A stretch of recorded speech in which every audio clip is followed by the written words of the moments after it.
The answer is always Miata, and today we're going to find out which Miata, because I'm sitting in my 2010 Mazda Miata NC2 lined up against Case. And Case, what are you driving? I've got a brand new ND3 Miata. This is the newest Miata that you can get, and there's a big price difference between these cars. Yeah, so this Miata cost me about $14,000. That Miata sticker's at roughly $38,000. And we're gonna find out today with some performance tests, should you buy a really, really good used Miata or spend a lot more for a new one? In Case, what kind of tests are we doing? Well, we're gonna start out by doing a quarter-mile drag race, and then we're actually going to get these cars out on some twisty roads and compare how they do in Miata territory as well. All right, so let's see how the sound comparison is. I'm gonna start up to 2010.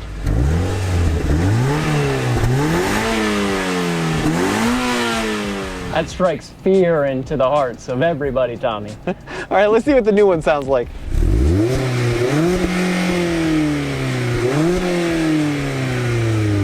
Sounds like you got a soft limiter. Yeah. Yeah, 2010, no limiter whatsoever. So Case, before we do the drag race, it's 99 degrees outside right now, and people say these cars are faster with the tops up. So should we do a convertible top race? Yeah, well, one of the unique things about this car is that it's the RF, so I've got a power top. Big mistake, Case brought the wrong Miata already. But let's see, in 3, 2, 1, go. I'm just gonna pull this lever, reach behind me, grab a handle. Oh, look at that. All right, you might have won that. Yeah, and he's still going. Hold on. There we go. Now, Case, I will say they did do a hardtop version of the NC Miata, which doesn't look nearly as good as that ND. And they also have a standard soft top version of this car, which is technically a little bit lighter, but because this has this power folding top, our cars weigh basically the exact same amount. That's right, Case, so both of these cars are within maybe 30, 40 pounds of each other, right at that 2,500 mark. So, Case, I'm gonna go traction control off, and we're ready for this quarter mile. Same here, I'm also traction control off. I'm gonna roll up my windows, AC off, see how they do. All right. In 3, Come on, 2, Tommy. 1, All about go! the launch. Really good launch in the NC. Red light in this car is just over 7,000, but the secret about the NC2 is limiter doesn't hit till nearly 7,500. Oh, I'm winning by a convincing margin. Oh, that was fifth. This short throw shifter takes a little getting used to. Not my best, but it's still plenty enough to hold off Tommy. Let's see what it says I did for time on that abysmal run. So, mile above sea level on an incredibly hot day. We're not going to be getting car and driver numbers, but I did a 1770 at 81 miles an hour on an unprepped surface. How'd you do? I did a 17.26 mile above sea level unprepped surface. These cars are sucking wind a little bit here at this elevation. I also, when I tried to make my fast shift into third, I did snatch fifth for a second, so I had to correct that. But it was still enough to hold off the old Miata. Oh, gosh, I thought it was like just as quick as you, because off the line you beat me and then I was catching up. You want to do one more? We can do one more. It's up to you. Sure, why not? I don't think I could think of a worse possible condition to do a drag race than 100 degrees Fahrenheit on this surface. Yeah, and a mile above sea level. And whatever's going on this summer, our airstrip is turning into a grassy field. It's a little not the bit. best. Not helping performance, and I had a teeny tiny piece of trim hanging off. So that's gonna slow this car down dramatically. Oh yeah, it's not even fair at this point. It's gonna be a transformed car. So we're gonna do that drag race one more time. I think I can get the launch reaction time a little quicker in the NC, and we'll see what happens. 3, 2, 1, go! Oh, I got him off the start just a little. Forgot my window. That time I was totally asleep on the launch, but I'm still pulling away from him. Yeah, ND3, definitely a little quicker than NC2. But is it $20,000 plus quicker? Ooh, oh, I don't know. 16.67 that time. at 85.9. So that's not too bad. I was a little asleep at the launch. Oh, your brakes are smoking. I was a little asleep off the launch, but this car still had no problem pulling out ahead. 1771 again. Okay, so that's more than a second difference. Yeah, it is now, but I mean, literally to within like the thousandths of a second. Yeah. At 82 this time. So the NC2 is not fast, but it is very consistent. So Case, I lost the drag race twice. Let's talk about horsepower and torque. What are the differences?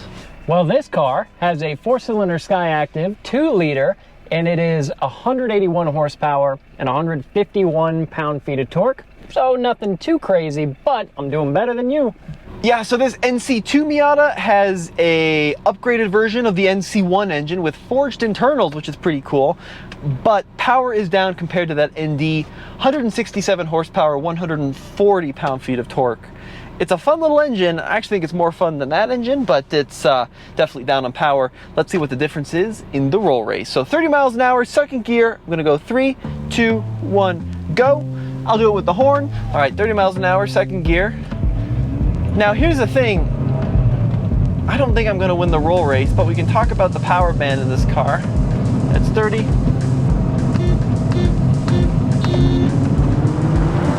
So it's not a lot going on below like 5,000, but when you get into 6 and then 6.5 and then 7, this engine just gets more and more furious, which is why in the roll race, it's a lot closer.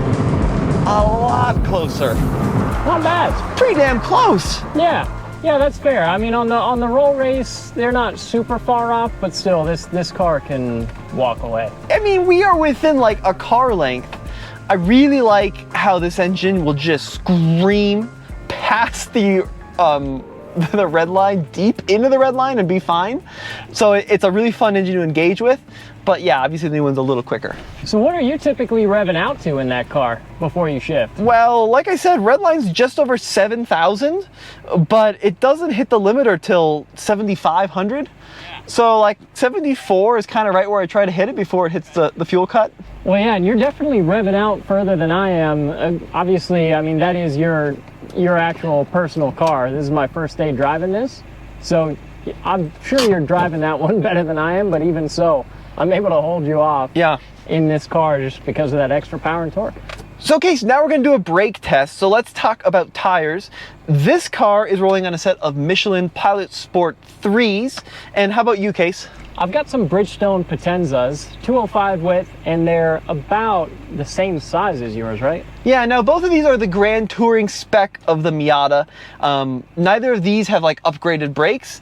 There is a Brembo option on the ND, but Case doesn't have it. And the tire width exactly the same. And this car does have 56,000 miles. It's got a bajillion pieces of paperwork. It's been really well maintained, and I just did brakes on it like 400 miles ago. So let's see what happens in the brake test. Let's see it.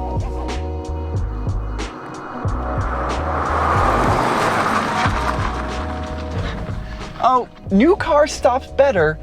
Not that much better though, just a little bit. Let's check it out.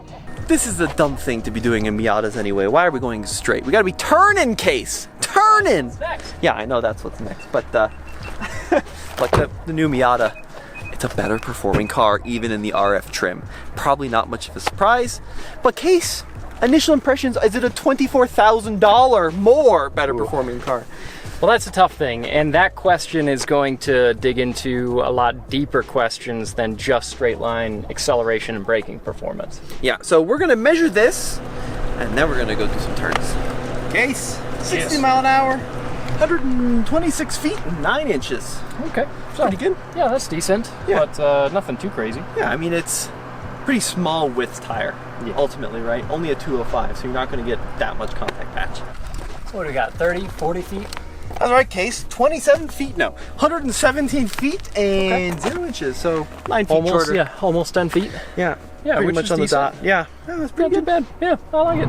All right, Case, driving the 2010 Miata. This car is now 14 years old. What do you think of this thing? Well, the first impression you get sitting down is that the interior is nowhere near as nice as the brand new Miata. No, and honestly, the exterior design is nowhere near as nice either. This car's kind of got that perpetual smile going.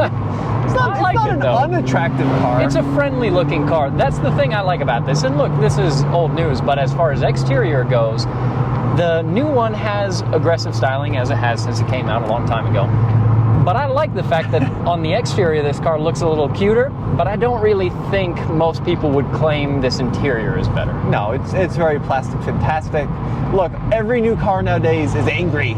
You know, every car is angrier than the last. Aggressive. Yeah, this NC is one of the last super smiley cars, so maybe you're right. Maybe it's nice to have a happy car. It looks fun, and I think it suits the character of the car. Now, Case, luckily you don't drive the exterior design or really the interior plastics, you drive the car. And these NC Miatas are phenomenal. This car got a lot of hate when it was new because it was the biggest, the fattest, the American Big Mac of the Miata world. Yeah, and it's bigger actually than the ND. It is bigger than the ND, but it still is positively tiny compared to anything else on the road. You know what I'm saying? Oh yeah, and you do feel like you've got a little bit more comfort. Andre in the chase truck is really going awesome. for it. No, you do feel like you've got a little bit more room. So if maybe you're a bigger person, for sure this NC, that could be a buying factor for you. Here's the best part about this car. We're at 6,200 RPM right now. Yeah. All right, about to hit a straight, and I'm gonna go foot to the floor. If Andre ever speeds up in that Colorado.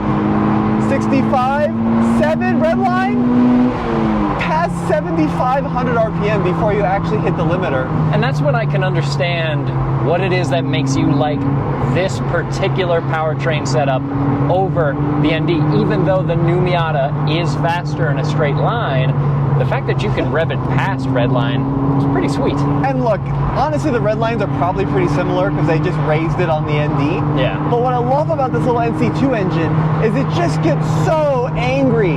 It just gets so pissed off the higher you rev it. Now, how's the steering? It's fantastic. So this was one of the last generations of hydraulic power steering. I would argue probably the best of the best. It's perfectly weighted. It's not quite as quick feeling as the new one, but you really get a lot of road feel to the steering. So I would say steering is better in the old car. The gear shift is much better in the new one though. Yeah, and we'll talk about that when we get to the new one. What is it about this that doesn't sit as well with you? Well, it's just a little notchy. So Okay. you don't have quite as positive of an engagement going between the gears. Sure. Part of that is this car's got 50,000 miles, right? Yeah. And I bet that the gear shift has worn a little bit. But the new one is just so short throw, and the clutch feeling is also more progressive in the new one. But for me, the steering and the engine are just the highlight in this vehicle. And they're both pretty soft, wouldn't you say? Oh yeah, for sure. Classic Miata stuff, they have a lot of body roll, but you get sticky tires on these things and they roll around, but they're meant to, right? They're meant to absorb the bumps and maintain contact patch. Yeah. And this car does that really, really well. They're phenomenal handling cars. They're phenomenal cars to drive. And one way or another, really, other than the interior on this NC, this car has aged really well. You wouldn't guess how old it is by the way it drives. Not that it's ancient, but No. it drives really well. So well. I mean, it's easily 8/10 as good as a new one. Yeah. And like I said, these are $10,000 to $16,000 cars. So you get a lot of value. You also get a ton of reliability. You definitely want the NC2 version because they forged the engine, they made it much better. They gave it a bigger smile if you care about that thing, but they're just better cars in general, or even the NC2.5. So Case, obviously, ND3, a much more modern interior, especially with this new screen and this latest generation. It's looking pretty good in here. It is. It's a great looking interior. They use nice materials. I like that it's not overly digital. We've still got analog gauges, but the screen is pretty nice. It's got Apple CarPlay. Mazda's infotainment systems aren't the most intuitive things to use, so I think if you're going for the most high-tech car that you can get on the market, this probably isn't it. But it's still very much about driving in this car, and this car is still awesome to drive. Yeah, it really is. And immediately noticing, the first thing is, like, you have real torque in that 3,500, 4,000 RPM band. Yeah. So on the strip, this car wasn't that much faster in the roll race. In the real world, it feels quite a bit quicker because of that availability of torque. Yeah, and you know, some of the things that I think upset purists, like electric power steering and everything, in this car. Not that it's not a factor at all, not that your NC's steering doesn't feel better, Yep. but still, as we're gonna see in a second, once we turn up our test road here, You're right. it's not bad. Dude, it's so good. It is so good. The steering in the ND, yeah, sure, if you want to cut hairs, not quite as good as the NC2, but realistically, it is so good. Yeah, it is. This car is still very quick to change direction. It's still a lot of fun to push it on these windy roads. It feels very light, even though this RF version is the heavier model. This is an awesome car to drive, and most of the cars that I spend time driving aren't cars at all. It's big trucks where each gear has its own zip code. So it always takes some getting used to for me to go to these little short throw shifter sports cars. But what doesn't take any getting used to is having fun in a car like this, because they're so good to drive. Some of the things I noticed driving it, on that road we just did in an ND1 at those speeds, you would probably be kicking the tail out, which is fun for a period. Oh yeah, for sure. But after the 27th time that's happened on a mountain road, you get pretty tired of it. The way they've retuned this rear diff, especially on D-Cell in this ND3, makes it a lot more progressive with the rear end kicking around. You still have a lot of body motion and you can still do it, don't get me wrong, but it's a lot more fun to actually keep planted the ND3 than some of the previous Oh, gens. absolutely. And if you want to kick the tail out, you still absolutely can. 100%. But this car is pretty solid. It's a good handling vehicle. If that wasn't obvious, it's a key component of any Miata. And I think at the end of the day, if you're choosing between this or an NC like your car, obviously price is probably going to be the biggest factor. But outside of that, depends on how you feel about looks, depends on how you fit in the car, and it depends on how you feel about interior. Both of these Miatas are a blast to drive. But if it was your money, and I mean this question actually has been posed to you and you kind of answered it with your actual money, which one would you choose? I mean, here's the thing, right? I think this latest generation of ND is the best it's ever been. I mean, for me though, it's not that much of an improvement over an NC2 to justify the added price for a new one. If it were my money, I would do the exact same thing you did. I would get an NC. It's still plenty modern. You can daily drive it if you want to. And you're gonna have probably just about as much fun. But even if you get one of these newer Miatas, they are, like you said, better than they've ever been. You won't make a mistake buying this one either. It just depends on what you're looking for. So just for complete giggles, because we have him here, our videographer and producer Alex brought his brand new Wrangler 2-door V6 8-speed auto, and we're gonna see if it's quicker than this Miata. What's the horsepower, Alex? I don't know, it's a brick. I have no idea what the horsepower is. I think it's like 285. Sure. I'm pretty sure that's right. Yeah, 285, 270, I think is the numbers. Or 285, 260 on the Pentastar V6, something like that. Anyway, just for giggles, let's see if it's faster. I don't know why we're doing this, but we're gonna do it. Pure fun, Alex. Let's see if it's faster than the Miata. Are you ready? 3, 2, 1, go. Pretty even launch, actually. It's not faster, but it's not that much slower. Oh, and he's starting to pull away. It's close though. Every time he shifts, I get a little closer to him.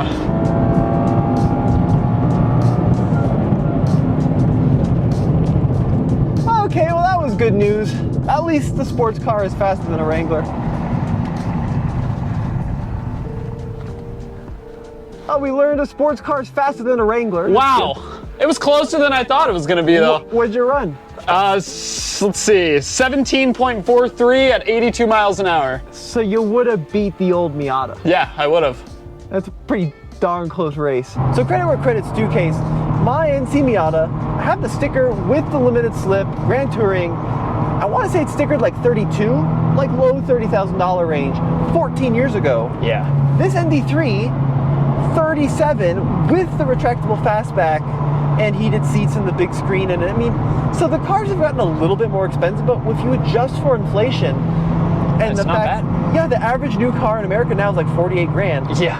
This is pretty damn good value. It is, and it's a great car to buy. So yeah, anyone who's out there shopping for it, even though you and I would probably go NC and save the money, This is an awesome vehicle to Yeah. get your hands on. And I don't know how much better we can make this 2-liter in platform and experience, right?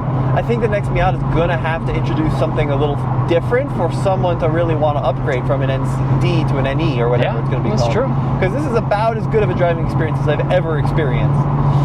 So folks, let us know what you think in the comment section below. How would you spend your money? And head over to alltfl.com for the latest and greatest in new car reviews.